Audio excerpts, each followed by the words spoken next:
मी जर असं म्हटलं की भारतामध्ये जर इंग्रज लोक आले नसते तर कदाचित आज आपण बौद्धसुद्धा झालो नसतो.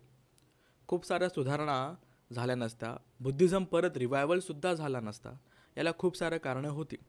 बाबासाहेबांच्या जन्माच्या आधीच 50 एक वर्षांआधीच इंग्रज अधिकारी खूप जोराने काम सुरू करत होते. त्यांनी काम सुरू केलं होतं बुद्धिझम शोधायला, की इथे ह्या ज्या मूर्त्या सापडत आहे, ही जे स्तूप सापडत आहे, हे जे पिलर सापडत आहे ज्याच्यावरती काहीतरी लिहिलेलं आहे, हे नेमकं कोणाचं आहे हे त्यांना कळतसुद्धा नव्हतं. आज ज्या ठिकाणी आपण जातो आणि म्हणतो अरे हे तर बौद्धगया आहे, अरे हे तर सारनाथ आहे, अरे हे कपिलवस्तू आहे, अरे ही श्रावस्ती आहे, अरे ही वैशाली आहे, ज्याला आपण आज इतक्या चांगल्या प्रकारे ओळखतो, आज कदाचित जर ते लोकांनी अभ्यास केला नसता तर कदाचित आपल्याला ते माहितीसुद्धा पडलेलं नसतं. बुद्ध कोण होते हे भारत विसरून गेला होता. भारत विसरून गेला होता. सम्राट अशोक कोण होता हे अख्खं जग विसरून गेलं होतं. आणि तेव्हा जाऊन कुठेतरी काही अभ्यासू आणि कल्याणकारी अशा आपल्या कल्याण मित्र त्यांना आपण म्हटलं पाहिजे, काही इंग्रज अधिकारी त्यांनी खूप चांगल्या प्रकारे अभ्यास केला. खूप खूप चांगल्या प्रकारे त्यांनी शोधकाम केलं आणि जणू काही परत बुद्धिझम रिवायवल केला. बौद्ध धम्म परत त्यांनी भारतामध्ये जिवंत केला किंवा बुद्धांचे काही अवशेष त्यांनी परत जिवंत केले. सम्राट अशोकाचे अवशेष त्यांनी परत जिवंत केले, जेणेकरून आपल्याला आज बौद्ध धम्म कळायला समजायला खूप सारी मदत होत आहे. इंग्रज अधिकारी बरोबर आपल्याकडे भारतामध्ये इतिहास आहे की त्यांनी कशा प्रकारे आक्रमण केलं, कशा प्रकारे 150 वर्ष त्यांनी राज्य केलं. पण सगळेच असे नव्हते. खूप सारे कल्याणकारीसुद्धा होते जे त्यांचे योगदान देत होते. त्याचप्रकारे कोणी इतिहासामध्ये रुची ठेवणारे सुद्धा होते. काही लोक वेदांचा अभ्यास करू लागले, काही लोक धर्मांचा अभ्यास करू लागले, काही लोकांना इतिहासाच्या पुरातत्वमध्ये इंटरेस्ट येऊ लागला आणि ते भारतामधले प्राचीन विहार म्हणा, मंदिरे म्हणा, स्तूप म्हणा, वेगवेगळ्या ठिकाणी जाऊन खोदकाम करू लागले, त्याचं उत्खनन करू लागले आणि भारताचा एक नवीन इतिहास जो षडयंत्र करून म्हणा की कालाच्या ओघाने त्याला गिळून घेतलं होतं, त्याला संपवून टाकलं होतं, असा एक इतिहास पुन्हा उदयास येतो. नमो बुद्धाय. जय भीम मंडळी. मी धर्मपाल साळुंके पुन्हा एकदा आपल्या सगळ्यांचं स्वागत करतो धम्मसंग्यांच्या या चॅनलवरती. बौद्धांचा इतिहासच या भारतातून नष्ट करण्यात आलेला होता आणि कशा प्रकारे आपण परत बौद्ध झालो हा एक इतिहास आहे आणि याच्यामध्ये खूप लोकांचं कॉन्ट्रीब्युशन आहे. जेवढं महत्त्व आपण बाबासाहेबांना देतो की त्यांनी आपल्याला ह्या कचऱ्यातून वर काढलं, परत त्यांनी माणूस बनवलं, धम्म दिला. पण धम्म कसा पोहोचला, धम्म कसं भारतामध्ये परत जिवंत झाला, याच्यामध्ये खूप लोकांची कॉन्ट्रीब्युशन आहे, खूप लोकांचं याच्यामध्ये योगदान आहे. लोक विसरून गेले होते बुद्ध कोण होते भारतामध्ये. लोक विसरून गेले होते की सम्राट अशोक कोण आहे. जो सम्राट अशोक, त्याच्या युद्धामध्ये 1 लाख लोक मरतात, 1.5 ते 2 लाख लोक कैदी होतात, 4 लाख लोक अपाहिज होतात, अपंग होतात. इतका मोठा राजा ज्याने त्याच्या आयुष्यामध्ये फक्त एकच युद्ध केलं आणि असं युद्ध केलं की ते अद्वितीय युद्ध होतं. आणि खूप इंग्रज अधिकाऱ्यांच्या वेस्टर्न स्कॉलरच्या माध्यमातून तर असंच म्हटलं पाहिजे की ते लोक असं म्हणतात की सम्राट अशोक याच्यापेक्षा मोठा राजा कोणीच नव्हता. दुर्दैव आहे आपल्या भारतीय समाजाचं किंवा भारतीय इतिहासकारांचं की त्यांनी पाहिजे तेवढं महत्त्व सम्राट अशोकाला दिलं नाही. कारण की त्याने कुठलं षडयंत्र केलं नाही, कुठलंच कपटी कामं केले नाही, कुठल्याच धर्माचा विरोध केला नाही किंवा दुसऱ्या कुठल्या धर्माची मंदिरं पाडली नाहीत. तर त्याने सगळ्यांना समान वागणूक दिली. तो धार्मिक राजा होता, तो कपटी नव्हता, तो षडयंत्री नव्हता आणि तो बुद्धांच्या मार्गावर चालणारा होता. म्हणून कदाचित त्याचा इतिहास संपवण्यात आला. कारण की खूप लोकांची दुकानं बंद झाली होती, खूप लोकांचे कर्मकांड बंद झालेले होते आणि म्हणून षडयंत्र करून त्याचा इतिहास, बौद्धांचा इतिहास आणि आपल्या खूप साऱ्या युनिव्हर्सिटीज, आपल्याला फक्त नालंदा माहिती आहे बरोबर. नालंदा, विक्रमशिला, तिथे तक्षशिला, भारतामध्ये एकूण 7 युनिव्हर्सिटीज होत्या बरोबर आणि मोस्टली बौद्ध होत्या. हा पूर्ण इतिहास संपवण्यात आला. मग हे कसं कळायला लागलं.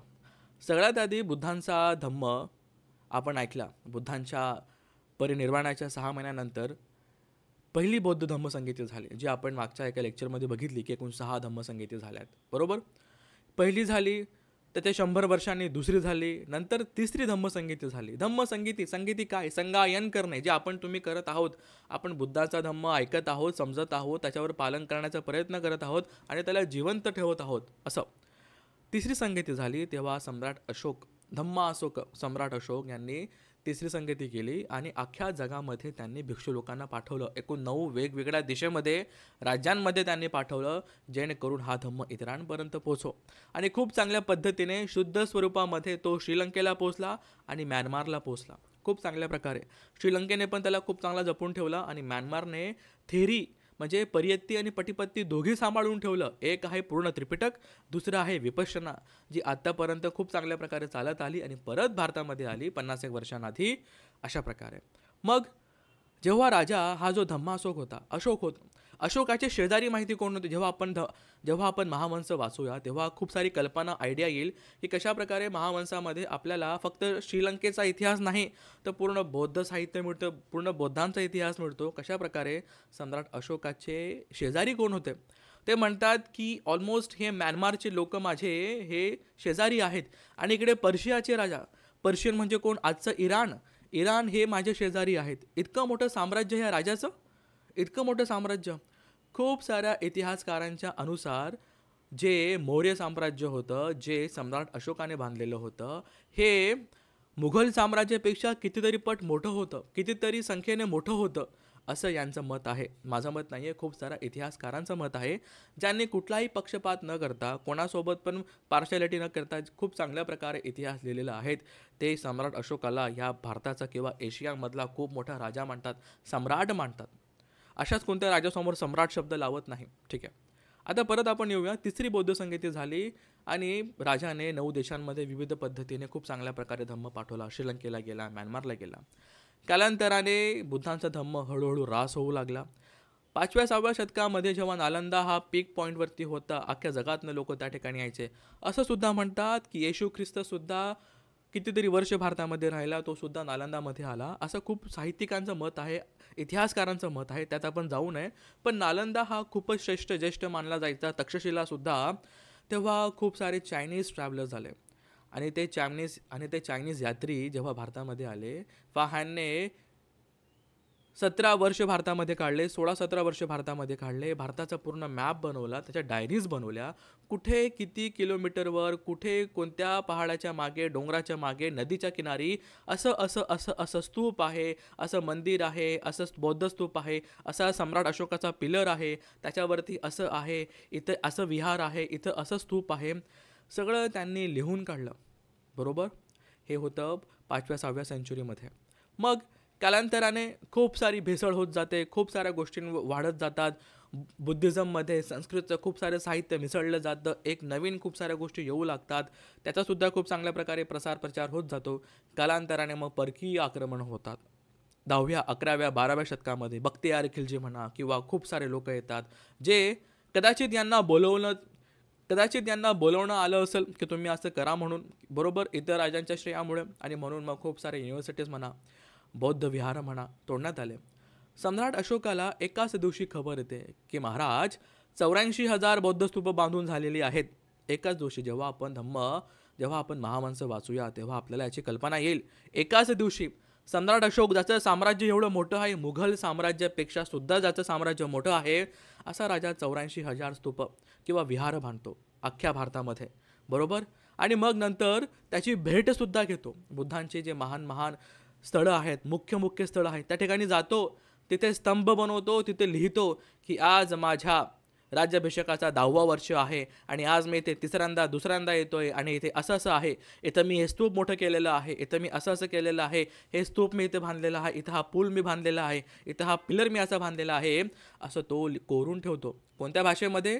भाषा तर पालीच होती, पण स्क्रिप्ट जी देवनागरीमध्ये, आपण मराठी बोलतो, लिहितो देवनागरीमध्ये, हिंदी बोलतो, लिहितो देवनागरीमध्ये, इंग्लिश बोलतो, लिहितो रोमनमध्ये. तसंच आपण पाली बोलतो समजा आणि लिहितो कशामध्ये? त्यावेळेस ब्राह्मीमध्ये. ब्राह्मी लोकांनी शब्द दिला, पण त्याला धम्मलिपी म्हटलं गेलं आहे. ठीक आहे, धम्मलिपीमध्ये.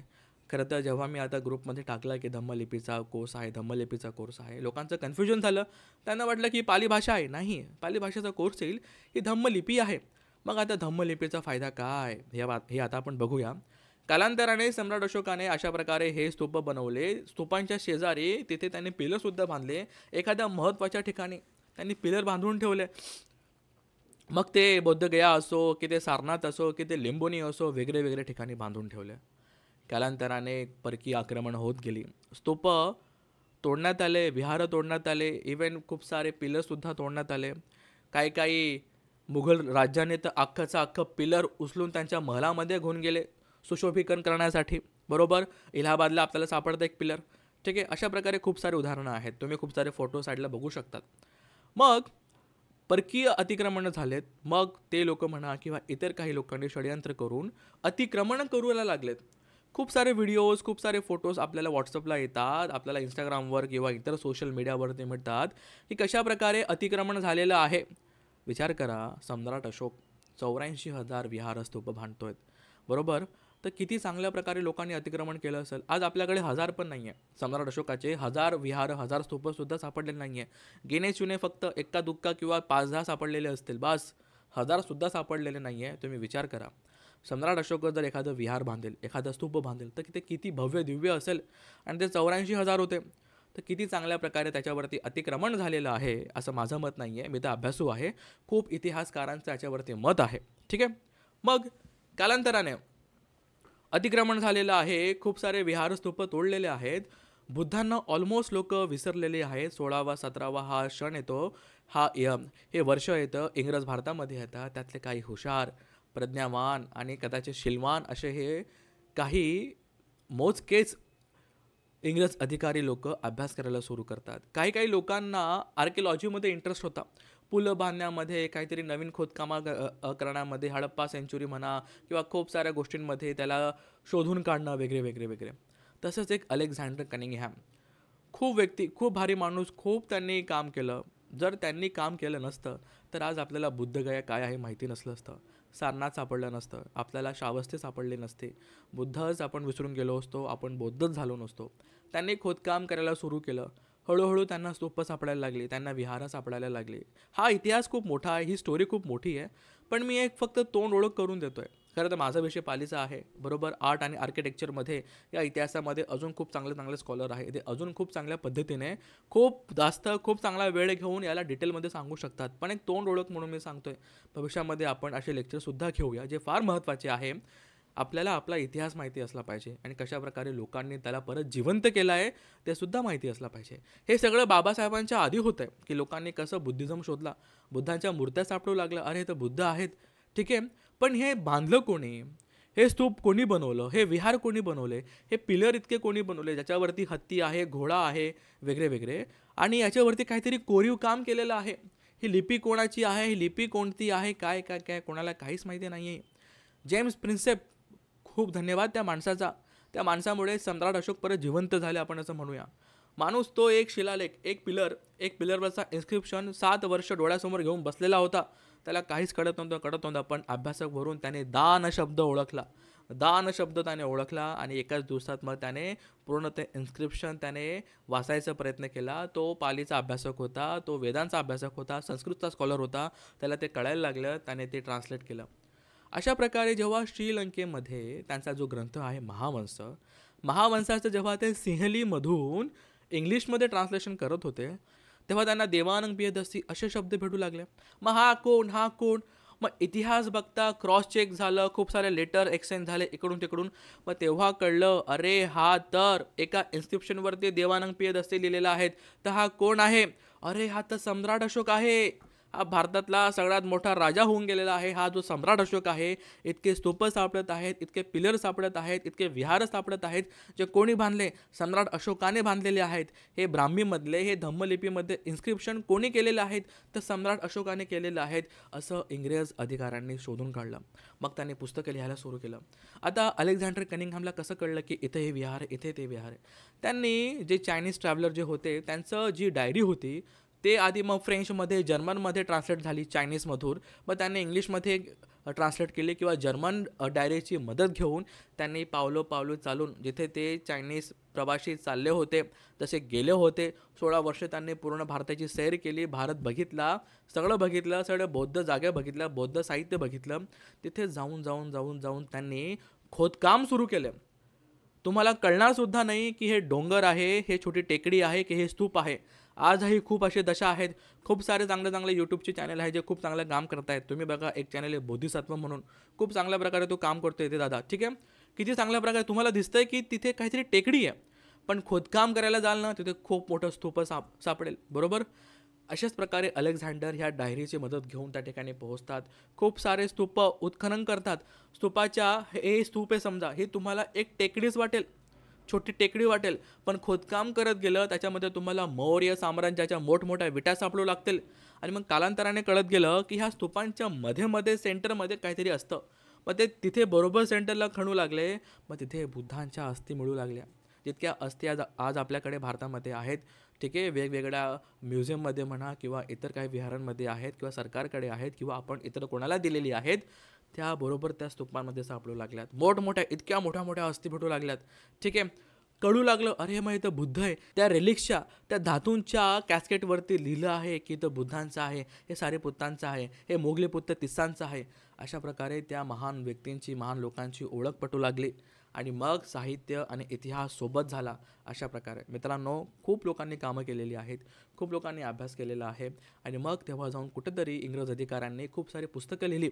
बुद्धिस्ट इंडिया म्हणून पुस्तकं लिहिलं. बुद्धिस्ट इंडिया हा भारत बौद्धमय होता असं अलेक्झांडर कनिंघहॅम म्हणतात, असं रिट्स डेव्हिड्स म्हणतात, असे खूप सारे लेखक म्हणतात, ठीक आहे. आपल्याला आपला अभ्यास कमी आहे की आपल्याला एवढं माहिती नाही आहे. बाबासाहेबांचा अभ्यासाआधीच खूप सारा इंग्रज लोकांनी खूप सारे काम करून ठेवलेलं होतं, बुद्धिझम काय आहे. आणि तेव्हाच आपले श्रीलंकेचे अनागारिक धम्मपाल येतात, ते सुद्धा खूप सारे लढाई करतात, सारनाथच्या विहारासाठी लढाई करतात, त्याचबरोबर सारनाथच्या स्तूपासाठी लढाई करतात, बुद्धगयेच्या विहारासाठी स्तूप कसं त्यांनी अतिक्रमण करून ठेवलेलं होतं. त्यांचा पण खूप मोठा त्याग आहे. कशा प्रकारे त्या व्यक्तीने बौद्ध धम्मामध्ये येऊन परत एकदा बुद्धिझम रिवायवलसाठी खूप महत्त्वाचं योगदान दिलेलं आहे. आणि जेव्हा 6वी संगीती होते, हे फार महत्त्वाचं मित्रांनो, हे ऐका. जेव्हा 6वी संगीती होते, कुठे होते? यंगूनमध्ये, म्यानमारमध्ये. आणि तिथे जेव्हा बाबासाहेबांना सुद्धा आमंत्रण होतं, 1954-56 साली 2 वर्ष ती संगीती चालली. तिथे खूप मोठे मोठे भिक्षू लोक होते, खूप मोठे मोठे भिक्षू संघ होता. तिथे बाबासाहेबांना पण निमंत्रण होतं. कालांतराने बाबासाहेबांनी जेव्हा विचार केला होता की आपल्याला एक नवीन धर्म पाहिजे, एक नवीन ओळख पाहिजे. बाबासाहेबांच्या मनात बुद्धिझम खूप आधीपासून होताच, पण कदाचित ज्याच्यानंतर एकदम शिक्कामोर्तब झाला असावा 54-56च्या आसपास. आणि तेव्हा भिक्खू चंद्रमणी सोबत बाबासाहेबांची ओळख होते. आता भिक्षू चंद्रमणी कुठले आहेत? भारतीय आहेत का? खूप कमी लोकांना माहिती असेल. नाही, भिक्षू चंद्रमणी भारतीय नव्हते. भिक्षू चंद्रमणी हे म्यानमारचे होते. भिक्षू संघ भारतातनं ऑलमोस्ट नाहीसा झाला होता, संपून गेलेला होता. फक्त काही विदेशी भंते लोक भारतामध्ये येऊन खूप चांगल्या प्रकारे काम करत होते, प्रयत्न करत होते, बुद्धांच्या त्या स्थळावरती जाऊन, त्या स्तूपाकडे जाऊन त्याचं संरक्षण करत होते. खूप लोकांनी त्यांचा जीवसुद्धा दिला. हा आपला इतिहास आहे. आणि मग भंते भिक्षू चंद्रमणी यांच्या माध्यमातून आपण बौद्ध धम्माची दीक्षा घेतली, बाबासाहेबांनी घेतली, मग आपल्याला दिली. अशा प्रकारे हा आपला इतिहास आहे, बरोबर. आपण फक्त बुद्ध आणि धम्म या ग्रंथाबद्दल सीमित होऊन जातो, तिथेच खूप सारे प्रश्न पडून आपण अडकून जातो, पुढे वाचनसुद्धा करत नाही. मग त्रिपिटक तर खूपच आहे बघा. बुद्ध आणि त्यांचा धम्म हा ग्रंथ फक्त एक इंट्रोडक्शन आहे पूर्ण त्रिपिटकाला समजण्यासाठी, बरोबर. हे पुस्तक वाचून एक अंडरस्टँडिंग डेव्हलप करून त्रिपिटक वाचायचं आहे, बरोबर. असा अभ्यास करायचा आहे. फक्त एका पुस्तकापुरता मर्यादित नाही राहायचं आहे. बाबासाहेबांना पण हे सुद्धा अपेक्षित नव्हतं किंवा नसलंच पाहिजे की आपण फक्त ह्या पुस्तकाला, त्यांनी एक तोंड ओळख दिली, माझ्या लोकांना अजून जास्त माहिती नाही आहे, त्याला मी थोडं सोपं करून देतो, माझ्या भाषेमध्ये लिहून देतो, म्हणून त्यांनी तो ग्रंथ लिहिला, बरोबर. आणि मग आपल्याकडे त्रिपिटकाकडे वळायचं आहे. पण त्रिपिटक खूप लोकांनी वाचवलेलं आहे, अशामध्ये खूप लोकांचं योगदान आहे. परत एकदा आपण बौद्ध झालेलो आहोत, परत एकदा आपला धम्म मिळाला आहे, बरोबर. हा धम्माचा आपण संगायन करू, अभ्यास करू, पालन करू, तरच हा धम्म टिकू शकतो मित्रांनो. तुमच्या माझ्या आचरणामुळे, तुमच्या माझ्या अभ्यासामुळे सुद्धा हाच धम्म टिकू शकतो, नाहीतर नाही. फक्त वार्तालाप करून, फक्त बोलबच्चन करून हा धम्म टिकणार नाही आहे, अशी गोष्ट आहे. नंतर आज ह्या लेक्चरचं किंवा आज एक फक्त मी जे काही बोलत आहे त्याचा एकच मोठा उद्देश होता की पाली शिकणं तर महत्त्वाचं आहे, पण मध्ये मध्ये मी ब्राह्मी स्क्रिप्ट किंवा धम्मलिपीबद्दल माहिती टाकत होतो. खूप लोकांना माहिती नाही, मला आश्चर्य वाटलं. आणि त्याचनंतर खूप लोक कन्फ्युजन झालं की हा पालीचा कोर्स आहे की हा ब्राह्मी लिपीचा कोर्स आहे. म्हणून मला हे थोडंसं क्लिअर करायची इच्छा झाली. आपल्या लोकांपैकी खूप लोकांना माहिती असेल, त्यांचं कौतुक आहे, पण बरेच लोकांना माहिती नसेल. आता जे काही मी मागच्या काही मिनिटांमध्ये सांगितलं, हा मी खूप मोठ्या इतिहासाचा एक थोडक्यात आढावा घेतला आहे किंवा फक्त काही शब्दांमध्ये सांगितलेला आहे. हा खूप मोठा इतिहास आहे. लोकांनी खूप मेहनत घेतलेली आहे बुद्धांना परत ह्या भारतामध्ये जिवंत करण्यासाठी. बौद्ध धम्म परत जिवंत करण्यासाठी. तुम्ही खूप सारे फोटोज आता साईडला बघितले कशा प्रकारे ते जागा भेटत होते. लोक बुद्धांच्या मूर्त्या आपल्या घरी घेऊन जात होत्या. ते पिलर जे सम्राट अशोकाने बांधले होते ते ते पिलर्स उसाचा रस काढण्यासाठी वापरत होते. 2 पिलर एकावरती एक ठेवून उसाचा रस कसा निघेल ते बघत होते. बरोबर. जे स्तूपाचे काही सुंदर जे चित्र होते ते काढून घरामध्ये सजवत होते. स्तूपाचे जे पिलर होते ते पिलर लावून ते घरामध्ये सपोर्टिंगला लावत होते. असं लोकांनी चोरून चोरून घेऊन गेले. आपल्याला खूप सारे फोटोज व्हिडिओ दिसतात कशा प्रकारे अतिक्रमण झालेलं आहे. मित्रांनो, आपलं काम आहे अभ्यास करायचं आणि हा इतिहास परत एकदा खूप चांगल्या प्रकारे समजायचा. खूपच वर्ष अभ्यास करायचा, वाचायचा, लिहिण्याचा अधिकार फक्त फारच मुठभर लोकांना होता आणि त्यांनी खूप वाट लावलेली आहे. त्याच्यापैकी काही वाईट लोकांनी खूप वाट लावून ठेवलेली आहे. धम्म नाहीसा करून टाकलेला आहे. आपलीच ओळख आपण विसरून गेलेलो होतो. जेणेकरून खूप चांगल्या लोकांच्या मदतीने परत एकदा धम्म परत आलेला आहे. बाबासाहेबांनी धम्म दिलेला आहे. परत एकदा विपश्यना भारतामध्ये आलेली आहे, जी आपल्याला करायची आहे. आज ही फक्त एक इंट्रोडक्शन होतं की भारताचा बौद्ध इतिहास कसा होता. भारत हे बौद्ध स्थळच होतं. भारत बौद्धमयच होता. पण कालांतराने ऱ्हास होत गेला. खूप सारे परकीय अतिक्रमण म्हणा किंवा आंतरिक षड्यंत्रांमुळे हे सगळं संपत गेलं. ठीक आहे, पण परत एकदा आपल्याला अभ्यास करावा लागेल. आपल्याला आपलाच इतिहास बघावा लागेल. खूप सारा अभ्यास करायचा आहे. खूप साऱ्या गोष्टी मी कदाचित बोलण्याच्या ओघामध्ये एखाद दोन विसरून गेलो असेल किंवा एखाद शब्द काही निघाला असेल. ठीक आहे, ते पुढच्या लेक्चरमध्ये अजून क्लिअर केलं जाईल. ठीक आहे, पण हे एक तोंड ओळख आहे. जितकं आपल्याला धम्म समजायची गरज आहे, वाचण्याची गरज आहे, तितकं पण धम्मलिपीची गरजसुद्धा आहे. धम्मलिपी फार महत्त्वाची आहे. आता 31 तारखेला हा वर्कशॉप होणार आहे. त्यांना शक्य आहे ते नक्कीच जॉईन करा. हो, याची एक नामात्र फीज आहे म्हणून वाईट वाटून घेऊ नका. हे तुम्ही धम्मसंज्ञाला दानच समजा किंवा इतर काही समजा. ठीक आहे, पण याने नक्कीच फायदा होईल आणि खूप साऱ्या लोकांना याचा फायदासुद्धा होईल. अशा प्रकारे आपण आजचे लेक्चर बघितलं. नक्कीच याच्यावरती डिटेलमध्ये आपण व्हिडिओ बघूया. सर अलेक्झांडर कनिंगहॅमवरती सेपरेट लेक्चर आणू. जेम्स प्रिन्सेपवरती आणूया. कशाप्रकारे जे चायनीज ट्रॅव्हलर होते त्यांनी कशाप्रकारे त्यांचा प्रवास केला याच्यावरती पण आपण जाऊया. थोडं आरामामध्ये घेऊया. ठीक आहे, अशाच प्रकारे आपण सगळे आलात आजच्या ह्या लेक्चरमध्ये, आजच्या व्हिडिओमध्ये. आपल्या सगळ्यांचं खूप खूप धन्यवाद. ठीक आहे, नमो बुद्धाय, जय भीम.